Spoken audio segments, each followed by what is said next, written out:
উফ বাবা, দিনকে দিন গিন্নির নাক টাকা বেড়েই চলেছে। এদিকে ভোরও হয়েছে, শালাবাবু ফিরল কিনা দেখি। ভোর হয়ে গেছে, এই সময় কেউ দেখে ফেললেই মুশকিল। না, তার ঘর তো ফাঁকা দেখছি। তার মানে সারা রাত বাড়ির বাইরেই ছিল। হুম, ব্যাপারটা তো সুবিধের লাগছে না। বুড়োটার হাতে না ধরা পড়ি যাতে।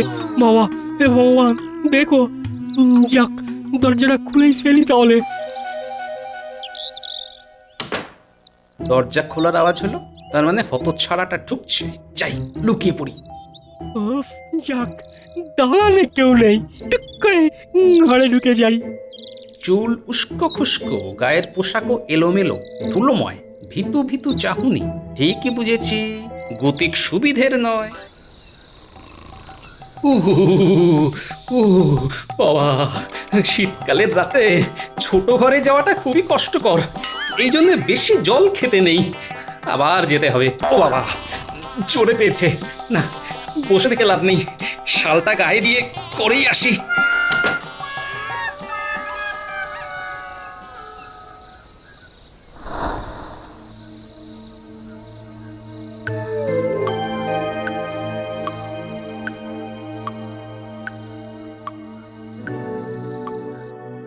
আরে শালাবাবু, এই শীতে না ঘুমিয়ে বাইরে দাঁড়িয়ে যে কোনো মতলব আছে বুঝি? ইয়ে, না জামাইবাবু, ওই আপনাদের বাড়িটাই পাহারা দিচ্ছিলাম আর কি। আমার বাড়িতে তেমন কিছু নেই বুঝলে, চোর আসবে না। যাও গিয়ে শুয়ে পড়ো। তা আপনি এখন উঠলেন কেন? রাত্রিবেলা চুরি ছাড়া মানুষ যে কারণে ওঠে, সেই কারণেই উঠেছি বুঝলে। আচ্ছা আচ্ছা, বুঝেছি বুঝেছি। ঠিক আছে ঠিক আছে, যান আপনি দরজা ভেজিয়ে ঘুমিয়ে পড়ুন। আমি একটু ওই ছোট বাইরে থেকে ঘুরে আসি।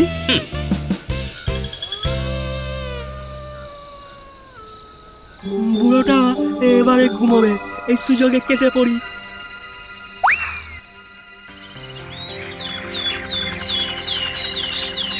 কোথায় গেল? কোথায় গেল? গেলটা কোথায়? এখন এখন কি হবে বাবা? সেইটাই তো ভাবছি রে মা। মা, মা গো। কি রে পুঁটি, সকাল হতে না হতেই মা মা করে কাঁদছিস কেন? কি হয়েছে কি? হ্যাঁ, চলে গেছে গো গোপাল দাদা, সব শেষ করে দিয়ে চলে গেছে। মা, মা গো। সে কি চলে গেছে? অত্যাচার করতে নাকি? না, খুব ভালোবাসতাম। আমিও। সেই তো, এরকম কেউ করে? আচ্ছা, পুঁটির মার এরকম মতিগতি হলো কেন? আমার আবার কেমন মতে গতি হবে? আমি কিছুই করিনি। এ কি, তুমি তো বাড়িতেই আছো, তাহলে কে চলে গেছে? পুঁটি এমন করে মা মা করে কাঁদছে, তাই ভাবলাম বুঝি তুমি চলে গেছো। বালাই ছাট একটাই বউ না আমার। না না, দুটোর কথা ভুলেও ভেবো না। ও গোপাল দাদা, তোমার কি খালি পেট? বায়ু চড়েছে নাকি? ঠিকই ধরেছো, সকাল থেকে খালি পেট, তাই মাথা কাজ করছে না। এ বাবা, তুমি শিগগির এসো গোপাল দাদা, কটা লুচি ভেজে আলুর দম দিয়ে দিই। সেই ভালো। জানো তো গোপাল দাদা, আমার না দাঁড়াও দাঁড়াও দাঁড়াও, আগে খেয়ে নি, তারপর সব বলছি, তারপর সব শুনছি। ও দাদু, আর নেবে? কটা হলো রে পুঁটি? ওই 35টা। ব্যাস, ছেড়ে দে, আর খাবো না। গোপাল দাদা, এবার বলবো? বলবে বলবে, সব বলবে। একটু দাঁড়াও, 2 মিনিট বসে নি। এই নাও দাদু জল। গোপাল দাদা, বলছি কি, আমার না 2খানা মুরগি চুরি হয়ে গেছে। ওরা কি সুন্দর বড় বড় ডিম পারতো। তা কি করব আমি? দেখো কি, কেউ হয়তো খাবে বলে বা বাজারে ডিম বিক্রি করবে বলে ধরে নিয়ে গেছে। মানে এ তুমি কি বলছো গোপাল দাদা? তুমি তো একটু আগেই বললে যে আমার সমস্যাটা সুরাহা করে দেবে। তখন কি জানতাম যে তোমার মুরগি চুরি গেছে? দূর বাবা, এর থেকে মহারাজের কাছে গেলেই পারতাম। তা গেলে না কেন? কে বারণ করলো? হ্যাঁ, আমি ভাবলাম তুমি সব সমস্যার সমাধান করে দেবে, তাই। ভাবিয়া করিও কাজ, করিয়া ভাবিও না। ধুস, এতগুলি লুচি খাইয়েও কিছু হলো না, মহারাজের কাছেই যাই। দাঁড়াও দাঁড়াও দাঁড়াও, আমিও যাব একসাথে।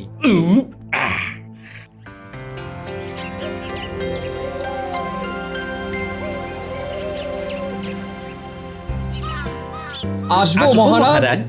এ কি, তোমরা দুজন একসাথে? কি ব্যাপার? আর গোপাল, তুমি এত দেরি করলে যে? দুঃখিত মহারাজ। বাবা, গোপাল রাজসভায় এসে কিরকম ঢেকুর তুলছে দেখুন মহারাজ, দেখুন নিশ্চয়ই বেশ ভালো পরিমাণে খাবার সাটিয়ে এসেছে। বাপরে, গোপাল কি এত খেয়েছে? যাকে যাক, বলছি কি হয়েছে পুঁটির বাবা? মহারাজ, আমার বাড়িতে দুখানা মুরগি ছিল, সেই মুরগি দুটোকে কে যেন চুরি করে নিয়েছে। তাহলে বুঝুন মহারাজ কেমন চোর, পেটের টানে মুরগিগুলোকে পর্যন্ত ছাড়েনি। হয় সে মুরগিগুলোকে নিয়ে গেছে মাংস আর ডিম বিক্রি করতে, না হলে নিজের রসনা মেটাতে। সে কি? আর আমি দুখানা পেটের টানে লুচি খেয়েছি বলে এত কথা। পেটের টানে গোপাল খেলো অনেক লুচি পুরি, লুচি কে বাড়লো তার জ্বালার মতো বুড়ি।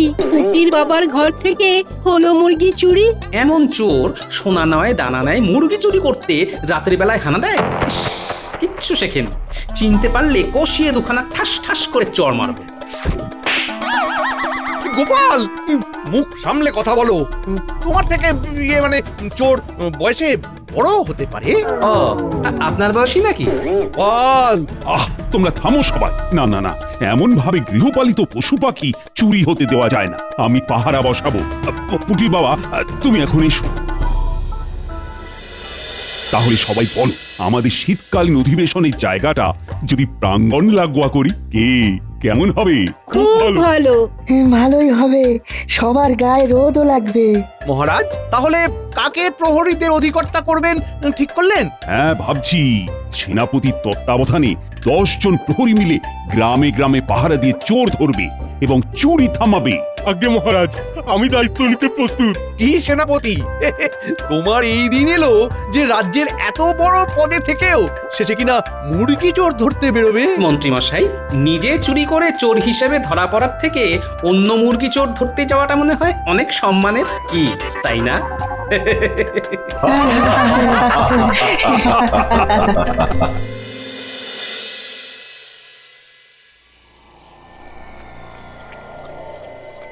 মন্ত্রী মশাই, যা বলার তাড়াতাড়ি বলুন, বুঝলেন? ওই হাতে না বেশি সময় নেই। একটু বাদে ওই হুমদো সেনাপতি বেরিয়ে পড়বে। মন্ত্রী মশাই, এইভাবে ওই হুমদোটা যদি পরপর প্রতি রাত্রে পাহারা দিতে বেরোয়, তাহলে তো চুরি করতেই পারবো না। ওদিকে ওই ওই সেটকে অন্য কোনো চোর ওই মুরগি যোগান দিয়ে দেবে। হ্যাঁ, আমাদের উপরি রোজগারটাও যাবে। ও মা, বিড়াল আবার কোথায় ডাকছে রে বাবা? কি ব্যাপার মন্ত্রী মশাই, আপনি চুপ কেন?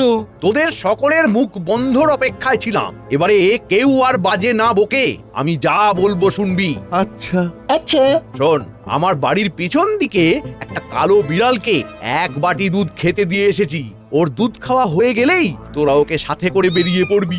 বিড়াল আবার কোথায় ডাকছে রে বাবা?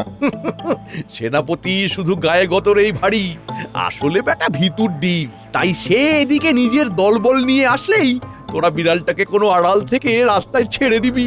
একটা বিড়াল দেখে সেনাপতি ভয় পাবেন নাকি? পাবে না মানে? আলবাত পাবে। আর বিড়াল যাওয়ার পর কোনো আড়াল থেকে নাকি গলায় ভূতের ভয় দেখাবি। আচ্ছা মন্ত্রী মশাই। আচ্ছা মন্ত্রী মশাই।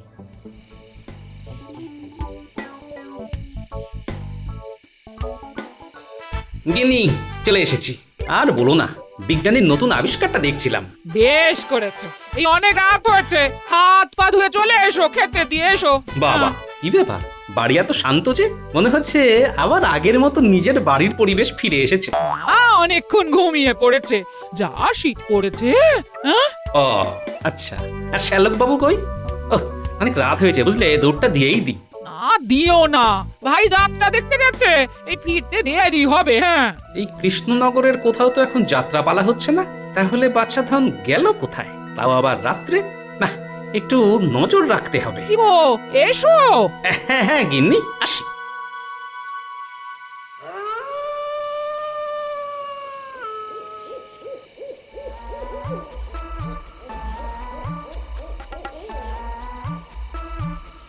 এই প্রহরীরা একদম কেউ পাহারা দিতে গিয়ে ফাঁকি মারবে না। হ্যাঁ, প্রত্যেকে সতর্ক হয়ে থাকবে। মনে রেখো, চুরি হতে দেওয়া যাবে না কিন্তু। যথা আজ্ঞা সেনাপতি মশাই। ঘটা, সময় হয়ে এসেছে, কাজ শুরু। ওরে বাবারে, বিড়াল! হ্যাঁ, আবার বিড়াল।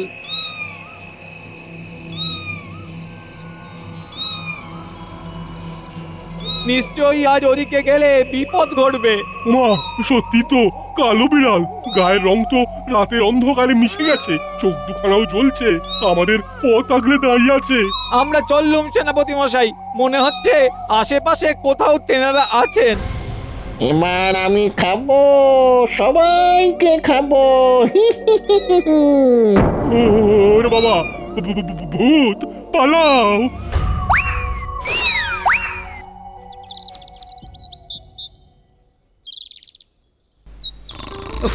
বাহ, দিনকে দিন গিন্নির নাক ডাকা বেড়েই চলেছে।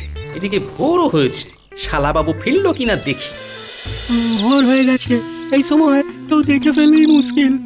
না, তার ঘর তো ফাঁকা দেখছি, তার মানে সারা রাত বাড়ির বাইরেই ছিল। হুম, ব্যাপারটা তো সুবিধের লাগছে না। বুড়োটার হাতে না ধরা পড়ি যাতে। বাবা, হে ভগবান, দেখো। যাক, দরজাটা খুলেই ফেলি তাহলে। দরজা খোলার আওয়াজ হলো, তার মানে হতচ্ছাড়াটা ঢুকছে। যাই, লুকিয়ে পড়ি। উফ, যাক, দাঁড়ালে কেউ নেই, টুক করে ঘরে ঢুকে যাই। চুল উস্কো খুস্কো, গায়ের পোশাকও এলোমেলো, ধুলোময়, ভীতু ভীতু চাহুনি। ঠিকই বুঝেছি, গতিক সুবিধের নয়।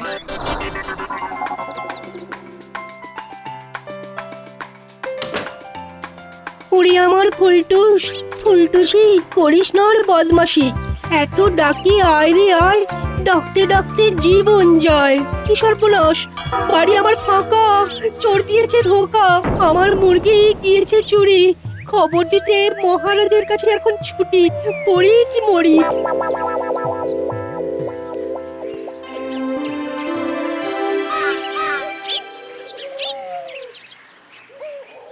সেনাপতি, তাহলে রাত্রে কোনো চোরের দেখাই পাওনি?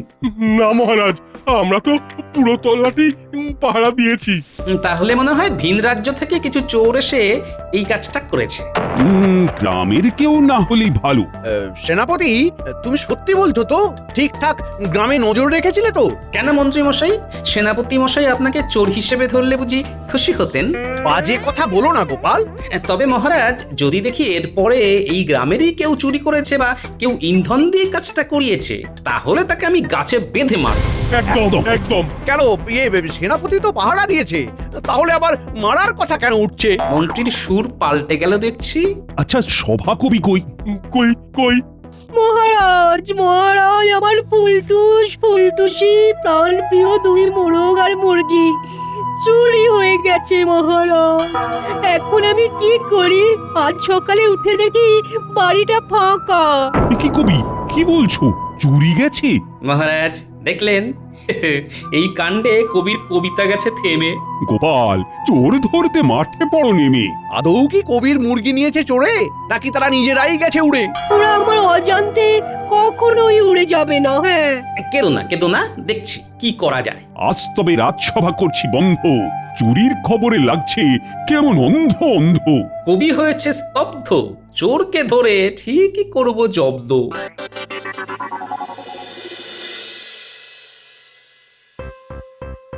গিনি, খেতে দাও। কি করেছো? হ্যাঁ, খুব খিদে পেয়েছে। এক্ষুনি দিচ্ছি।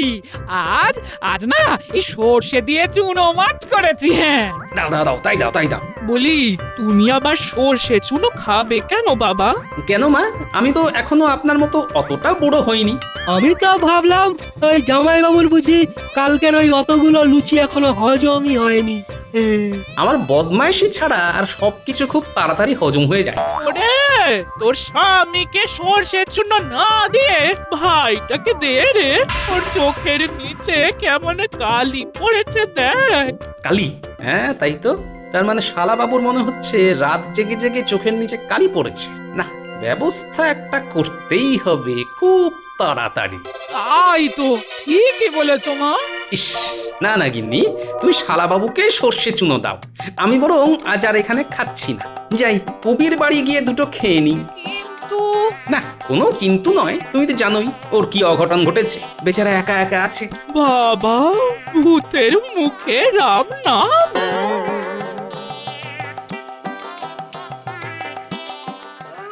রে, আজকে তাহলে 4টে বাড়ি থেকে চুরি করতে পারবি তো? দুদিন পর সেট আসছে কিন্তু। হয়ে যাবে মন্ত্রী মশাই, হয়ে যাবে। চিন্তা করবেন না, শুধু সময় মতো মোহর ফেলবেন, ব্যাস। যাক, ভালোই বাজার করলাম। এবারে বাড়ি ফেরার পালা। আরে গাছের নিচে শালাবাবু না, তার সাথে আবার মন্ত্রী বটা ঘটা। ঠিক আছে ঠিক আছে, তাহলে আমি আসি, রাত্রে কাজটা করে ফেলিস কেমন? শালা বাবু, তাহলে চলে এসো সময় মতো, কেমন? আমিও আছি, ওই রাত্রে ঠিক সময় চলে আসবো। যা ভেবেছিলাম তাহলে তাই। কারণ এই চার মাথা কখনোই কোনো ভালো কাজের জন্য সামিল হবে না। দেখাচ্ছি মজা। নিশ্চিত তো হয়েই গেছি যে এই চুরির পিছনে মন্ত্রীর বটা ঘটা ও শালাবাবুর হাত আছে। তাও শেষবারের মতো দেখতে হবে আজ রাত্রে শালাবাবু বাইরে বেরোচ্ছে নাকি।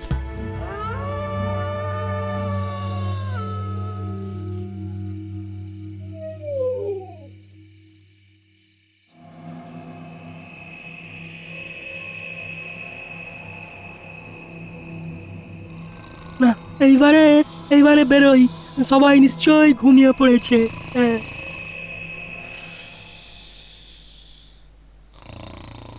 হ্যাঁ, ওই তো নিজের ঘরের দরজা খুলছে। খপ করে পাকড়াও করবো এবারে।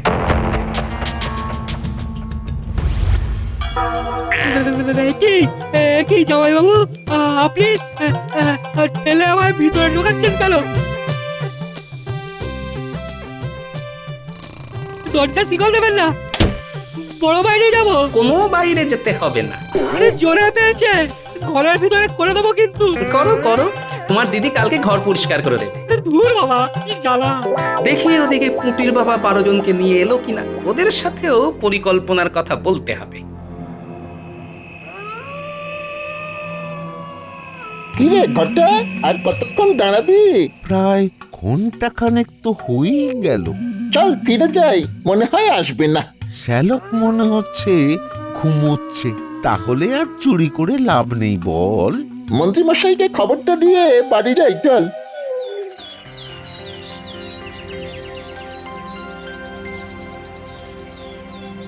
না না না, আমি খুবই চিন্তায় আছি। যেভাবে রাজ্যে চুরি হচ্ছে। মহারাজ কিচ্ছু ভাববেন না, আমি দেখছি ব্যাপারটা। চোর শিগগিরই ধরা পড়বে মহারাজ। মহারাজ, মহারাজ, গ্রামের 12 জন লোক এসে খুব হুজ্জুতি করছে। বলছে ওদের 12 জনের ঘর থেকেই নাকি হাঁস মুরগি এসব চুরি গেছে। আবার চুরি? উফ, কি করব আমি? ও গোপাল, এবারে কি হবে? মহারাজ আমি তো আছি, আপনি দেখুন না, চোরকে আজকে বা কালকের ভেতরেই পাকড়াও করব। এখন আগে আপনি একবার ওদের সাথে কথা বলুন। সে বলছি, কিন্তু তুমি এত নিশ্চিন্ত হয়ে আছো কি করে? আচ্ছা, তুমি কি কাউকে সন্দেহ করছো? হ্যাঁ মহারাজ, আমার শালাকে। সে প্রতি রাত্রে বাইরে যাচ্ছে আর ফিরছে একদম ভোরে।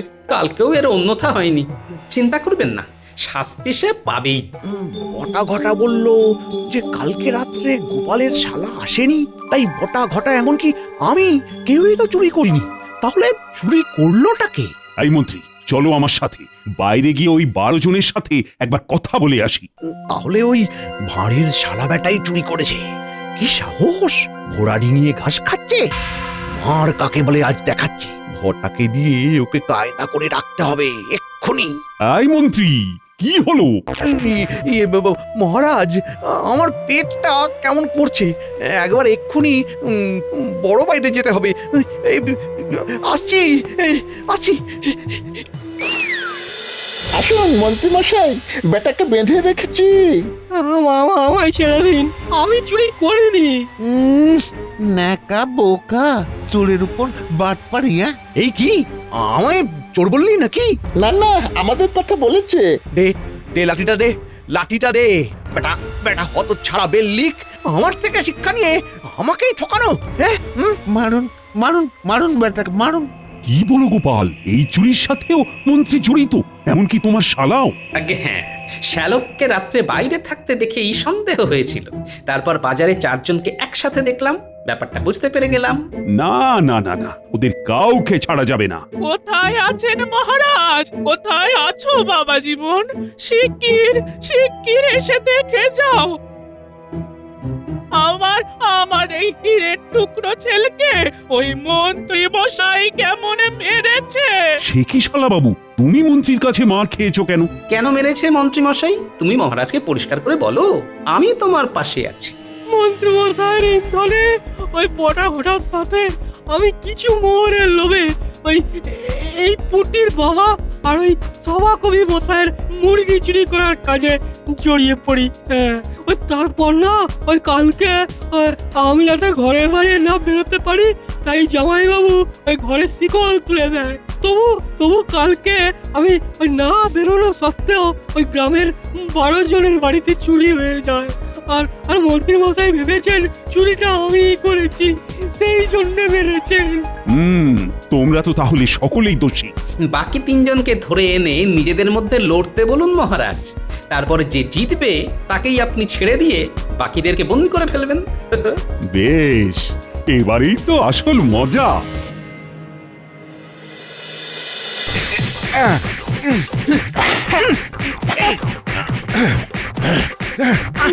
মহারাজ মহারাজ মহারাজ, আমি আর পারছি না, আমি আর পারছি না। আমায় বন্দি করে নিন মহারাজ, আর তার সাথে বটা ঘটাকেও আমার আমার আমার গা হাত পা টেপার জন্য মহারাজ। মহারাজ, পুটিদের মুরগি, সভাকবির মুরগি মন্ত্রী মশাইয়ের বাড়ির পিছনে আছে, সবটাই তো বলে দিলাম, এবারে আমাদের ছেড়ে দিন। আচ্ছা গোপাল, পুটিদের মুরগি, সভাকবির মুরগির খোঁজ না হয় পাওয়া গেল, কিন্তু বাকিদের হাঁস মুরগিগুলো কই? মহারাজ, আর বাকি কারোরই হাঁস মুরগি চুরি যায়নি, সবই আমার পরিকল্পনা এদেরকে হাতে নাতে ধরার জন্য। ও সত্যি তোমার তুলনা নেই গোপাল।